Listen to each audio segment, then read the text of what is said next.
Welcome back everybody for another brand new video. Today we're going to be covering Suicide Squad Kill the Justice League. It's a new topic on the channel, but with DC FanDome coming up, I wanted to dive into some of those new games that are kind of being reconstructed out of the whole Arkham universe. So this week we're going to be covering this, Suicide Squad, and Gotham Knights at some point, probably Thursday or something, I'm not too sure yet. But, you know, they're just new topics on the channel, and like I said, with DC FanDome coming up, we're going to get a lot more information on them. I know a lot of people have been waiting for a very long time for a little bit more details, so, you know, today we're just going to cover Suicide Squad Kill the Justice League and everything we know about it so far.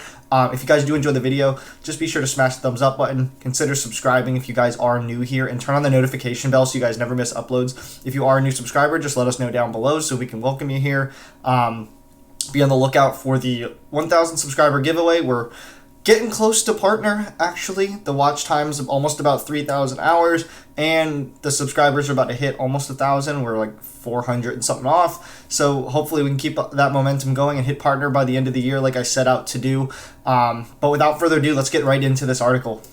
So the article I have from you is from GameRant.com. It's one of the many sites we always, tend to end up using. We kind of seem to flock back over to GameRant, probably once a week. But the article we have is called "What We Hope to See from Suicide Squad Kill the Justice League at DC FanDome 2021."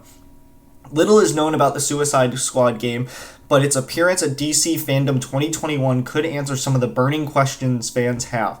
And the author of the article is Aaron Klutz. Suicide Squad Kill the Justice League was revealed just over a year ago, but there's still very little known about what players can expect from Rocksteady's newest superhero title. Fans of the studio and its Batman Arkham series were understandably excited as the studio's last release was all the way back in 2015 with the release of Batman Arkham Knight. Suicide Squad Kill the Justice League was even more exciting for fans as it offers the opportunity to play as 4 different characters who are on the other side of the eternal conflict between good and evil than the players are used to. The game was also hinted at in small scenes as part of the Batman Arkham Knight and Batman Arkham Origins Blackgate, as Rocksteady has confirmed that the game will take place in the same universe as its previous titles. It has also been confirmed that Suicide Squad will feature 4-player co-op while allowing players to play alone if they wish to.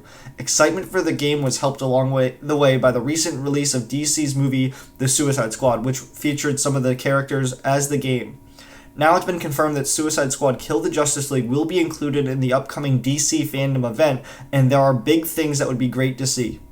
Little is known about Suicide Squad other than the first 4 characters players will be able to play in co-op shooter. This has left interested players wanting to see exactly what kind of game it really is. It is possible that Suicide Squad is a live service game akin to Marvel's Avengers game, sees players jumping into missions as one of the various characters to level them up, chase better loot, and be able to tackle harder difficulties. Live service games like Marvel's Avengers have gotten pretty popular in the recent years, especially with Marvel's Avengers frequently adding new characters, missions, and events for players to return to. With the deep pool of DC characters available, Suicide Squad could very well take a similar approach to the pillar game for DC fans. It is also possible that Suicide Squad will take a different approach and will focus more on delivering the experience more similar to Batman Arkham series by giving players a co-op campaign for players to play through with one of the 4 characters. It could also be possible for Rocksteady to take a few other approaches as well. The setup of Suicide Squad could also work well with a structure to games similar like Left 4 Dead or the upcoming Back 4 Blood that sees the players teaming up to play through more disjointed missions against hordes of enemies. This would work very well with the developers would create a number of various missions with different objectives and setting them that the team is set out on. DC announced another title that fans are excitedly waiting for, and more news on titled Gotham Knights, a 2-player action RPG that lets players play as one of the 4 superheroes. Although little else is known about it, with how little is known about both titles, it seems as though the 2 titles could be 2 sides of the same coin. This leaves FanDome 2021 in a great position to show players exactly how the 2 are different from another, deeper than one featuring heroes and the other villains. Fans have already called for Gotham Knights to answer some questions at the event, and Suicide Squad will have to answer some of its own to ensure it doesn't get buried under the Gotham Knights news. It would be fantastic for FanDome to show fans exactly what experience both games are aiming to deliver. The The two could ultimately end up being rather similar, but both featuring characters that foster unique playstyles as well as featuring any similar characters or plot points. It does not seem like Gotham Knights will be set in the Batman Arkham universe since it's not developed by Rocksteady, so FanDome should also dedicate some time to establishing what makes the world of Suicide Squad different from that of the DC Cinematic Universe in Gotham Knights. FanDome 2021 should also take the chance to show players exactly how Suicide Squad plays to help fans get hyped for the game. Showing off gameplay or explaining what the different characters can do will play a massive role in fans determining whether or not to check out the game. The playable characters will undoubtedly be a big role in the Suicide Squad Kill the Justice League, and it will be very interesting to see how each are represented in the game. It seems very likely that King Shark will play very different than the likes of Harley Quinn or Deadshot, but there are many ways a shooter can be structured and developed.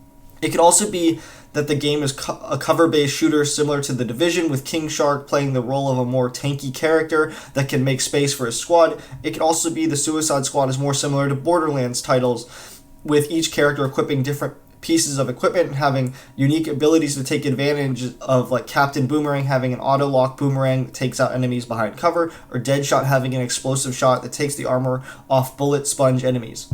With the game's trailer seeming to confirm that Superman will appear in Suicide Squad, it will be very interesting to see how it handles the gameplay with its story, and it would be unwise for FanDome to leave fans waiting for a peek at what to expect from the game's mechanics, especially if there's developers that want to manage the expectations of players.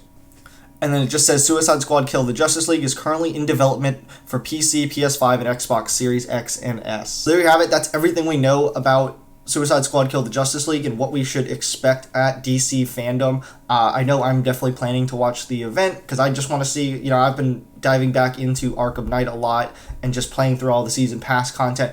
And so just getting some new games out of Rocksteady and kind of just in that universe will be cool.